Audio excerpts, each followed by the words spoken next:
നമസ്കാരം. കഴിഞ്ഞ ദിവസം സമൂഹ മാധ്യമങ്ങളിൽ രാജ്യസഭയിൽ BJP ഏറ്റവും വലിയ സീറ്റ് നിലയിലേക്ക് എത്തിയെന്നും NDA ഭൂരിപക്ഷത്തിലേക്ക് എത്തിയെന്നുമൊക്കെയുള്ള ചില വാർത്തകളും പ്രചരണങ്ങളും ആഘോഷങ്ങളുമൊക്കെ നമ്മൾ കണ്ടു. അതിൻ്റെ ചുവട് പിടിച്ച് ഇത് ഏറ്റെടുത്തുകൊണ്ട് ഇന്ന് ചില മാധ്യമങ്ങളെങ്കിലും ഇത് വാർത്തയായി നൽകിയിട്ടുമുണ്ട്. BJP 103 സീറ്റുകളിലേക്ക് എത്തിയെന്നും NDAക്ക് 133 സീറ്റുകളായെന്നും. ഇതിന് രാജ്യസഭയിൽ എപ്പോഴാണ് തെരഞ്ഞെടുപ്പ് നടന്നത് എന്നറിയില്ല. പക്ഷേ BJP 103 സീറ്റുകളിലേക്ക് എത്തി.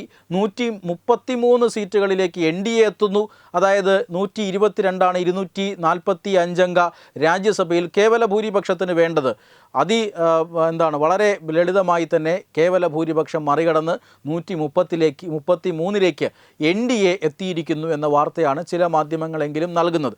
ഈ വാർത്തയുടെ അടിസ്ഥാനം എന്ത് എന്നറിയില്ല. കാരണം ഇനി തെരഞ്ഞെടുപ്പ് നടക്കാൻ പോകുന്നതേയുള്ളൂ. അടുത്ത രാജ്യസഭയിലേക്കുള്ള തെരഞ്ഞെടുപ്പ് ഈ വരുന്ന മാർച്ച് 16 നടക്കാൻ പോകുന്നതേയുള്ളൂ.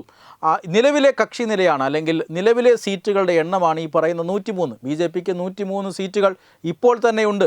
NDAക്ക് 133 സീറ്റുകൾ ഇപ്പോൾ തന്നെയുണ്ട്. കേവല ഭൂരിപക്ഷം NDA നേടിയിട്ട് നാളുകളേറെയായി. ഇനിയിപ്പോൾ നടക്കാൻ പോകുന്ന തെരഞ്ഞെടുപ്പിനെക്കുറിച്ചാണ് ദേശീയ മാധ്യമങ്ങളെല്ലാം ചർച്ച ചെയ്യുന്നത്. എന്തുകൊണ്ടാണ് കേരളത്തിലെ മാധ്യമങ്ങളിൽ ഇങ്ങനെ ഒരു വാർത്ത വന്നത് എന്നറിയില്ല. പക്ഷേ ദേശീയ മാധ്യമങ്ങളിലെ ചർച്ചാ വിഷയം മാർച്ച് 16 നടക്കാൻ പോകുന്ന രാജ്യസഭാ തെരഞ്ഞെടുപ്പിനെക്കുറിച്ചാണ്. 37 സീറ്റുകളിലേക്കാണ് ആ മത്സരം നടക്കുന്നത്.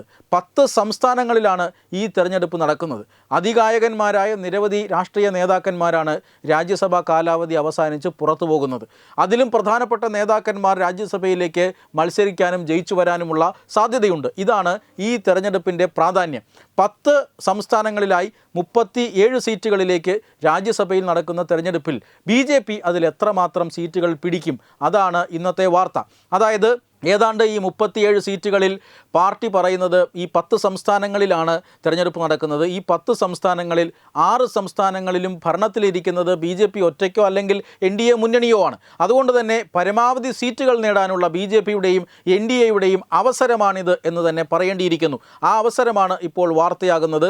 പാർട്ടിയുടെ ചില കണക്കുകൂട്ടലുകൾ അനുസരിച്ച് 37 സീറ്റിൽ 21 സീറ്റുകളിലും വിജയിക്കാൻ BJPക്ക് സാധ്യതയുണ്ട് എന്ന് തന്നെയാണ്.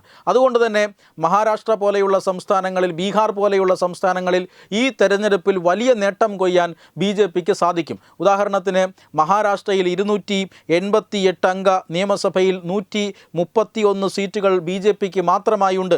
ബീഹാറിൽ 243 അംഗ നിയമസഭയിൽ 89 സീറ്റുകൾ BJPക്ക് മാത്രമായുണ്ട്.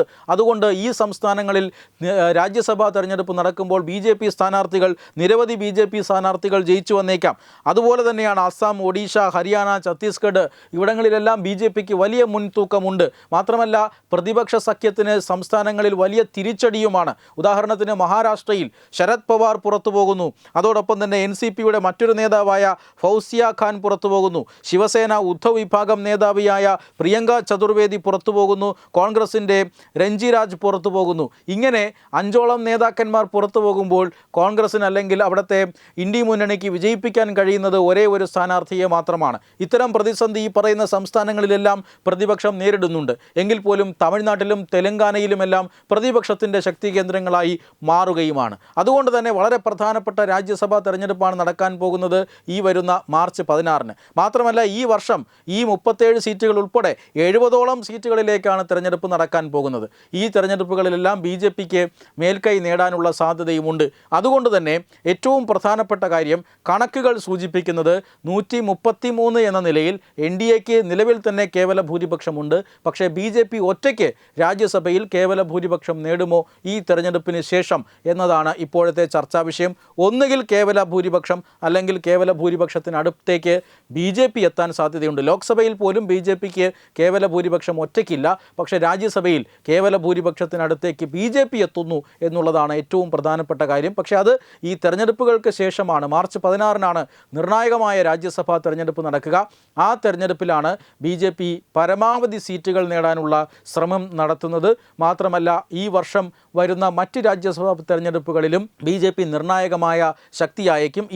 ഈ വർഷം അങ്ങനെ പിന്നിടുമ്പോൾ BJP രാജ്യസഭയിൽ ഏറ്റവും വലിയ അല്ലെങ്കിൽ BJP രാജ്യസഭയിൽ കേവല ഭൂരിപക്ഷം നേടുന്ന ഒരു പാർട്ടിയായി മാറുമോ എന്നതാണ് ഇപ്പോഴത്തെ ചോദ്യം. പ്രതിപക്ഷത്തിന് നിലവിൽ 245 അംഗ രാജ്യസഭയിൽ 79 സീറ്റുകൾ മാത്രമാണുള്ളത്. അത് മാത്രമല്ല മാർച്ച് 16 നടക്കുന്ന തെരഞ്ഞെടുപ്പിൽ BJPയുടെ ദേശീയ അധ്യക്ഷൻ നിതിൻ നബീൻ ഉൾപ്പെടെയുള്ള നേതാക്കന്മാർ, വളരെ പ്രധാനപ്പെട്ട നേതാക്കന്മാർ രാജ്യസഭയിലെത്താനുള്ള സാധ്യതയും കാണുന്നുണ്ട്. വെബ് ഡെസ്ക് തത്തുമൈ news. Brought you by Kerala AIDS control society. HIV AIDS സംബന്ധമായ സംശയങ്ങൾക്ക് 1097 എന്ന 24 മണിക്കൂറും പ്രവർത്തിക്കുന്ന ടോൾ ഫ്രീ നമ്പറിലേക്ക് വിളിക്കുക.